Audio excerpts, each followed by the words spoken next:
Good evening. I am Mark Sforzini. I'm going to try that again, this time with my microphone unmuted. Hello, all you opera cats and gattini dolci. Welcome to Facebook Live at Monday Night Opera. Looks like we're going to be here for every Monday night in May, and who knows about June. So I think we need to make this a really comfortable thing. I invite you to get out your favorite beverage. I've got myself a nice glass of red wine, and the production staff has made for me a delicious plate of cheese and berries. I've got some blackberries here. I've got some smoked Gouda cheese. I've got another cheese here. I'm not sure what it is, but it's really good. And I've got some Triscuits. So if I don't remember to unmute my mic or I get my transitions mixed up on this broadcasting software, I can always reach over here and just have a nice little Triscuit.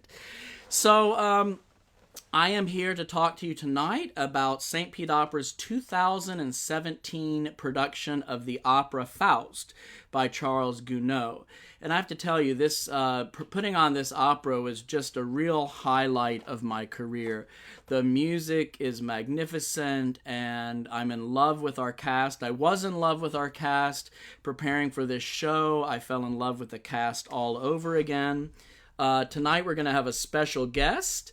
Our special guest tonight is Branch Fields. Branch will be joining me a little bit later. He plays Mephistopheles in Faust, the devil role. And our stage director for the production of Faust was Carl W. Hesser. Carl has stage directed many of our spectacular shows at St. Pete Opera. And also I want to give credits to the rest of our fabulous production team. The Scenic Design was done by Warren Sott. Scenic Design was done by Warren Sott. The costume design was done by... Let me make those pictures go away. Here we go. Okay. Costume design was by Glenn Breed. Wardrobe Witchery. They've done a lot of costumes for our show. Lighting design by Keith Arsenault. Keith has done over 40 of our shows at St. Pete Opera. He's been with me a very long time. Wig and makeup by Maggie Caudill. And the fight director, David Granke. And our choreographer for this production was Andrea Wright. So I'm really excited about our upcoming guest, but a couple of things first. I want to introduce to you the principal cast for the opera Faust. People ask how I got the singers, and we have auditions every season. So most of these singers auditioned for me at some point and got hired to come sing at St. Pete Opera. Faust, the title role, played by Samuel Hall. Faust is the old man who makes a deal with Mephistopheles, the devil, to become a young man. Mephistopheles, played by Branch Fields. Faust's love interest is the young woman, Marguerite, played by Stéphanie Lézard. She came from Canada to sing with us. And Marguerite's brother, a soldier, Valentin, played by César Silvagnoli. A youth in the town in love with Marguerite, Siebo, played by Nian Wang. That's a pants role. That's where a woman plays the part of a young man. And a young man student, Wagner, played by Philip Bullock. So that is our principal cast. Oh, I forgot there. Marta Svertline. She was the nosy, gossipy neighbor, and she was played by Sohoko Timpone.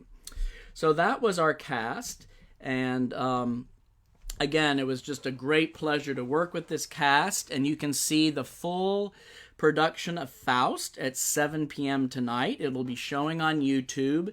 You can find that link on the St. Pete Opera homepage, stpeteopera.org. But I want to give you a few special insights about the production. So I have prepared a montage of several little clips from the opera. I want to tell you about the scenic design and things like the lighting and the projections we used and the dancing and choreography and the fight scenes and the orchestra and all of this kind of stuff. So I thought it would be fun to do that for just a few minutes. So I'm going to start this montage, And with my new software, I'm going to do my best to do a voiceover. So let's find out how it works. Let's just have a sip of this delicious red wine before we start. I always feel like I'm better after one glass of red wine. All right, cheers to opera. All right, so, one of the things about Faust is a really big show. Faust, as our stage director says, it's a really big show with a lot of scenes, and figuring out how to do that at the Palladium is tricky. But I think Warren Sott, our scenic designer, and Carl Hesser, the stage director, they came up with this wonderful unit set. You can see it there. Multiple levels to that unit set, and part of what helped us change the scenes were the projections on the cyclorama in the back. So right now you can see a projection of a bunch of library books. That's because we are in Faust's study. There's the old man Faust coming down the steps. Of course, this is the very beginning of the opera before Faust has made a deal with Mephistopheles to get his youth back. Here's Faust right before he drinks the potion that's going to transform him into a young man. He's seeing the beautiful image of Marguerite on the stage left upper platform there. He drinks the potion. And our stage director conceived that rather than going off stage for a transition to be a young man, we would actually see the devil's two assistants, I call them minions, the devil's minions come on and facilitate the magical transfer of Faust to a young man. There's Sam Hall, transformed from an old man to a young man. Now here we are in the village, so you can see the scene has changed on the cyc in the back. And rather than being a super realistic portrait, the images were more impressionistic. This is a very tricky chorus passage, and the men and women of our chorus did a great job singing it. You can see them gearing up for a maypole dance. Look how sweet and innocent this dancing style looks. I wanted you to note it because in a moment we're going to see the villagers dance after they're starting to come under the control of the devil. So that's the maypole dancing style. Andrea Wright, the choreographer for the dancing.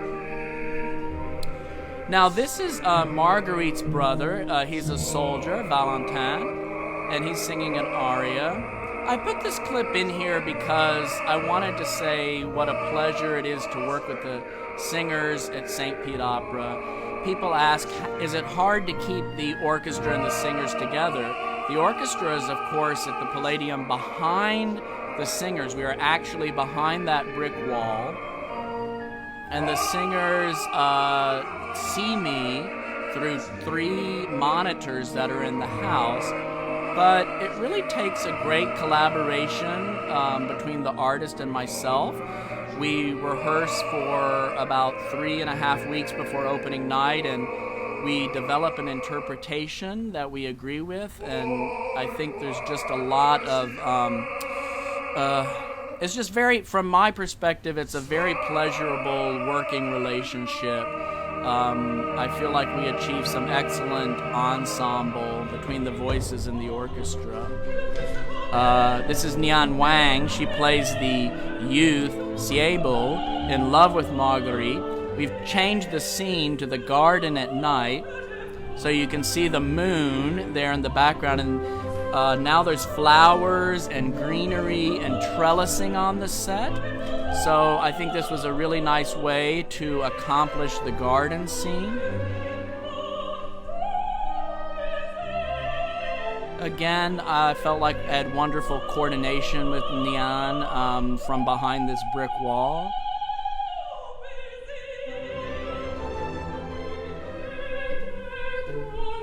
Marguerite, Stéphanie Lézard, interesting thing about the role of Marguerite. She has to sing 2 arias back to back in this show. This is the first one.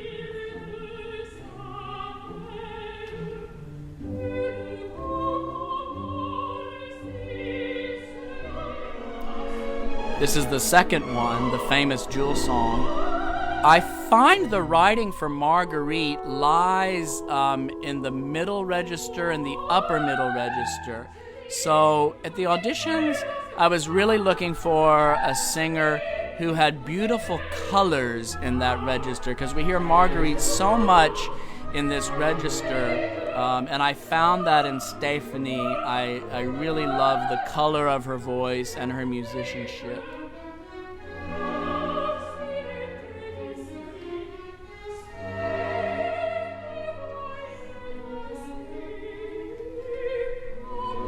Flawless ensemble, and I can't take all the credit for that. The singers really have to participate in watching the monitor and helping create a well-honed musical product.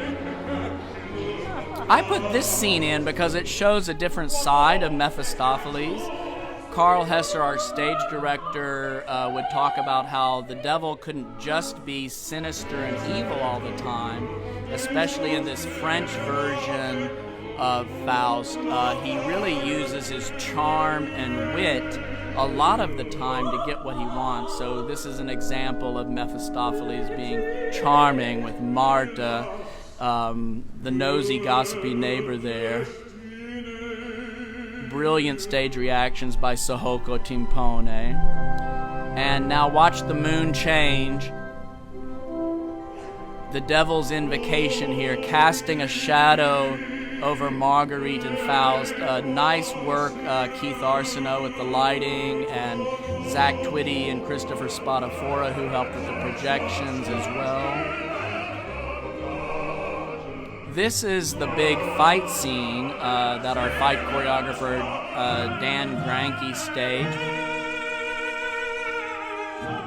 There's always some flashy high notes before a big fight, and you had them right there. Here we go. We're not going to watch the whole thing. You can see the whole thing later on the broadcast. I love the clanking of the swords, though.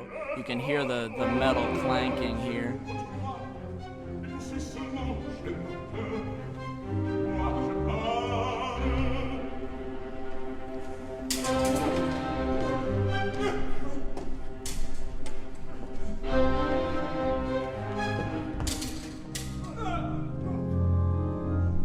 And now we're in the church. Again, you can see how that's accomplished using the cyclorama in the back with the stained glass image. Mephistopheles first appears as an important religious figure there.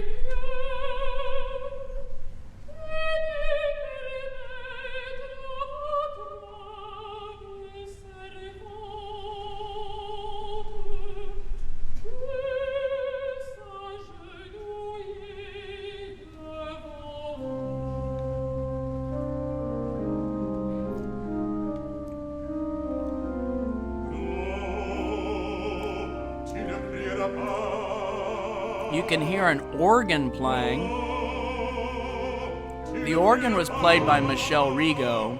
That is the actual pipe organ at the Palladium Theater. It's not a digital keyboard. It's always fun when we can use the real pipe organ at the Palladium in the scores that call for it.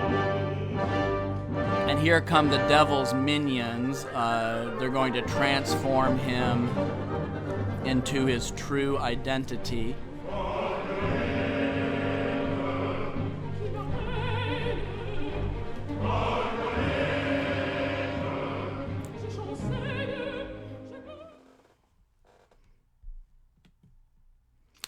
And there you have it, a few insights on the production and how we accomplished scenically a really big show like Faust in the Palladium Theater.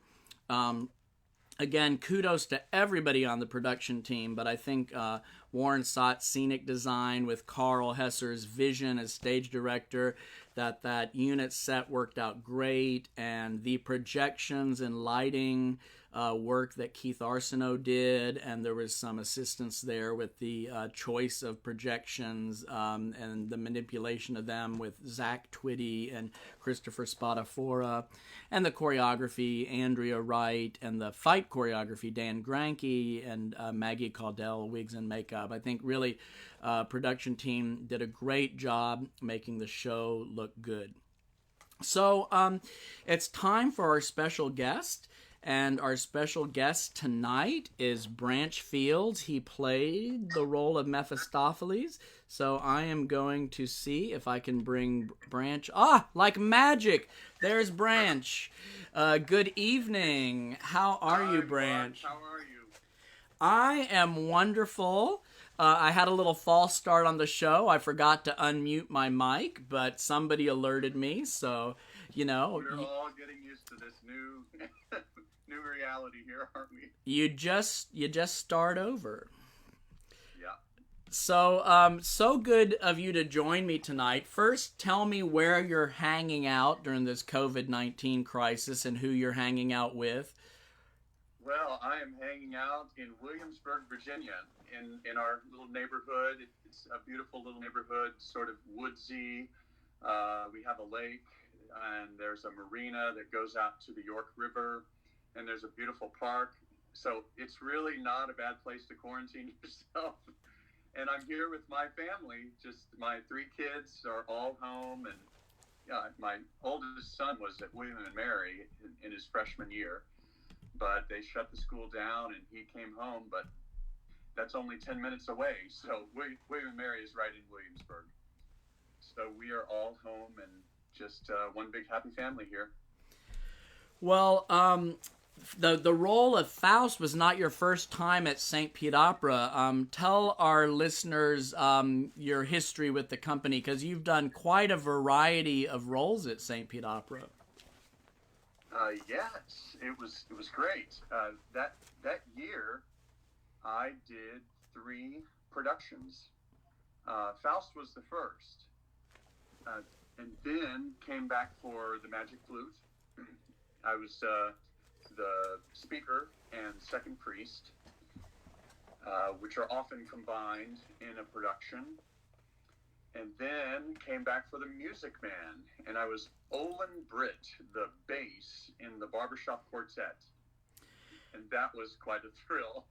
All of those roles were they were all so different, but they were all a thrill in their own way. The Barbershop Quartet was phenomenal. I wish I had the foresight to pull up a short little clip of that, because tell us about that. Like when you came from Music Man and you were the bass, how were rehearsals different for being the bass in a barbershop quartet than, say, being the speaker in Magic Flute? Yes, very different, because it is all about ensemble in a barbershop quartet and just fine-tuning both the pitch and how you are singing the words. Each syllable, each consonant, each vowel had to be exactly the same with these 3 other gentlemen that I was in the quartet with, all of whom were excellent singers, thanks to you. Great casting again. And so we just had a blast. It was difficult. It was very difficult putting it together. But the payoff was this incredible sound, this magical phenomenon of music, that the overtones that you get when 4 voices blend perfectly, and we got that a lot, and it was thrilling.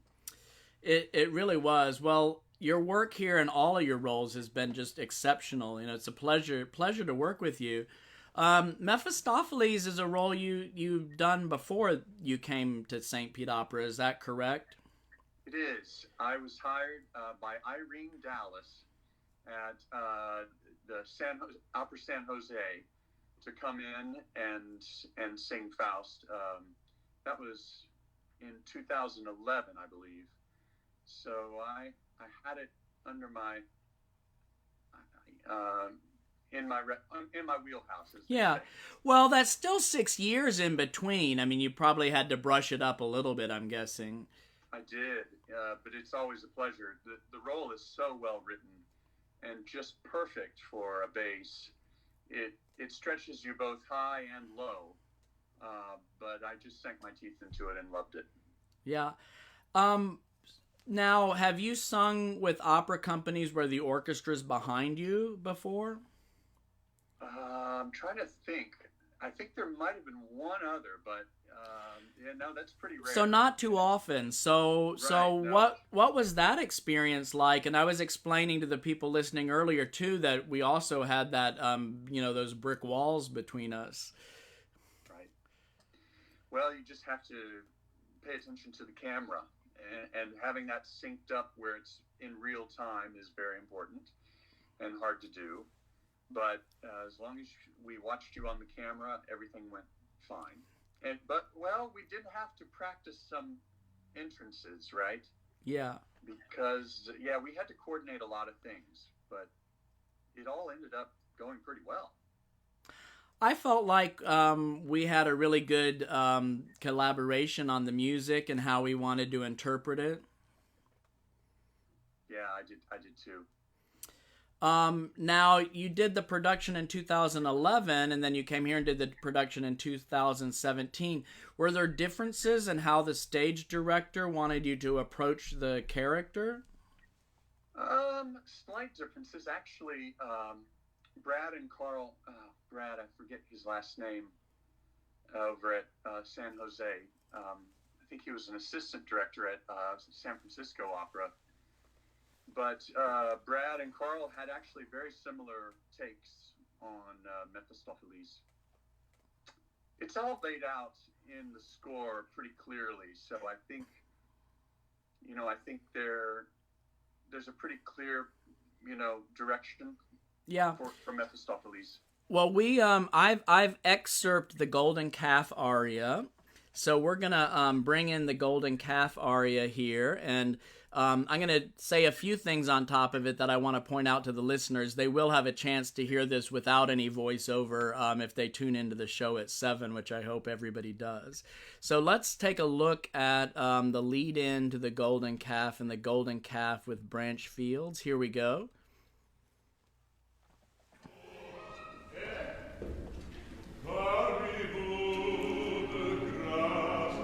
So here comes Mephistopheles into the village, and I remember Carl Hesser talking to me about how when an evil force like a vampire or a demon comes to your house, the mythology is if you invite the evil force into your house, then you are allowing yourself to be subject to its power. So the unsuspecting villagers are welcoming the devil into their village without quite realizing who he is at this point. Branch is singing to Philip Bullock, a student Wagner.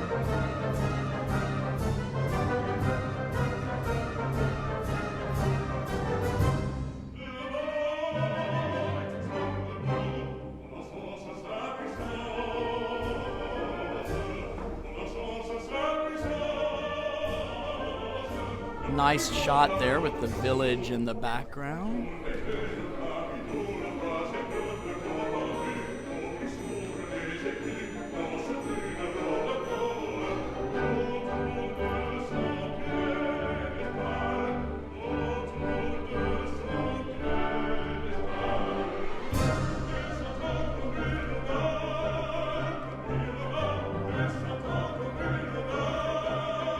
And Satan leads the dance. Now you can see the devil's minions there, Daniel Johnson and Alessandra Romniron, and they are sort of helping the devil cast a spell on the village.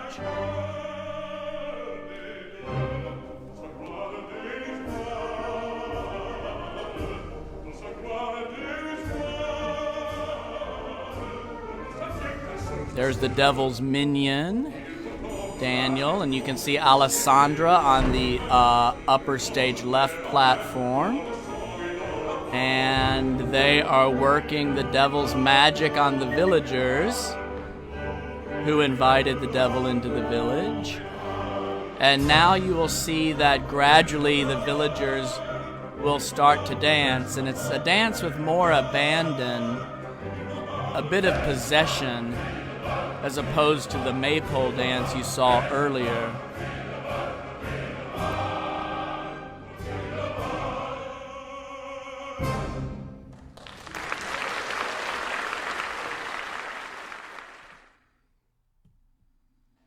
Yep. Great aria, Branch. Wonderfully sung. Yeah, and I was explaining to the audience how your two minions were weaving their way through the villagers, sort of casting your spell upon the villagers, who then began to dance with greater abandon and a sense of being more possessed than the more simple maypole dance they did at the beginning of the scene. Oh, I was so thankful for those dancers because I can't dance at all. But they added a lot to, as like you say, my little demons moving out and working my curse upon them and working all my spells. I thought they portrayed that really well. And we started the show tonight. The preview music was your invocation, where you cast the shadows to Marguerite and Faust, and the moon turned from white to red. Yeah, the lighting was amazing, and I didn't even know that was happening behind me because I'd never been out in the audience. But when I saw the video of it, I was amazed. I was very impressed. Well, I hope you'll have a chance to tune in tonight. The Faust production is going to become available at 7 p.m. on YouTube for viewers, and it's going to stay available for the entire week. So you've got a week to encourage your friends to, check it out and see you as Mephistopheles in our Faust. Great. Yeah, I'm going to post this on all my social media. Awesome. Well, I have just a few minutes left of the show, but I want to thank you for coming on tonight, and we're going to wave farewell for the moment to Branch Fields. Thank you, Branch, for being with us tonight. Stay safe and healthy. You too. Take care of you all. Great to see you again. So, we're just about done. I do want to make a few announcements. St. Pete Opera has a virtual gala coming up on Saturday night, May 23rd. Normally, we would have done our annual fundraising gala in May. It was supposed to be on May 8th. And with everything that happened with COVID-19, we're not able to do that. But we still need your support. We are fighting to survive. We are calling Bella Voce this year Vincero, from the line in Nessun Dorma, Puccini, Vincero, Vincero. I will be victorious, because we believe that we will be victorious, that we're going to survive this difficult period for arts organizations, and we need your help. So I'm hoping that you will go online to stpetopera.org and register for the gala. For a $10 registration, you will get access to bidding on any silent auction items, live auction items, and technical help with how to attend the gala. And your $10 registration fee will be matched with an extra $40 by an anonymous donor up to the first 250 people who register. So let's make sure we maximize that generous anonymous donation by getting 250 people to register for the gala. Another option is a VIP dinner for two. Steve Westfall, his team is preparing dinners that night. It's $150. It's a dinner for two and bottle of wine delivered to your home. And there's details about that on the website as well. So since we are calling Bella Voce this year Vincero, and it comes from Nessun Dorma, and Sam Hall, who plays Faust in Faust, which is about to show tonight, sang Nessun Dorma on our Seasonal Sparkle program on 2017. I thought there couldn't be a more perfect way to end the show tonight than reliving Sam Hall's magnificent performance of Nessun Dorma. So I want to thank you all for joining me. I am Mark Sforzini for the St. Pete Opera Company, keeping our artists and our listeners in our heart. I hope to see you soon. Good night.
All right, all you opera cats and gattini dolci, I thought we were done, but I messed that up. I did not have the sound correctly set for the start of that. So, if you got something else you need to do, you can run and go do it. But I'm going to play Sam's wonderful aria one more time, this time with the sound from the very beginning. The Faust production will still be there 5 minutes from now for you to start viewing. So I'm going to give Sam Hall one more listen for Nessun Dorma.